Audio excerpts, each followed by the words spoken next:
إلهي واسع الكرم ورب البيت والحرم. الحمد لله والصلاة والسلام على رسول الله. Ama بعد hicab debaytanız qatın işle giymege borç. Borçluğuna hadislerde var köp, ayaklarda var köp. Onun için giymese yaramay, sünnet değil. Borç hicabını giymese haram ola ve günah da ola.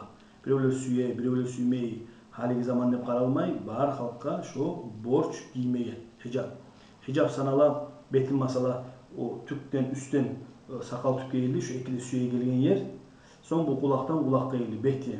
Kollarda şu kolları açılmatarık, kestirip.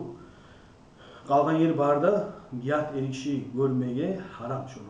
Size hicabını giyen zamanla mesela üstü yavulmaktan başla o bolmatarık daha da bu niyabliga işi diye baytar. Tiyip yaramayan zat bolmatarık. Tiyip yaramayan bir erkek zat bolmatarık. Karagan zamanla görünmegen zat da bolmatarık. Şu zatlaga barasına gele şulay yürümeye katın işige borç yürümese şoğar günah bola.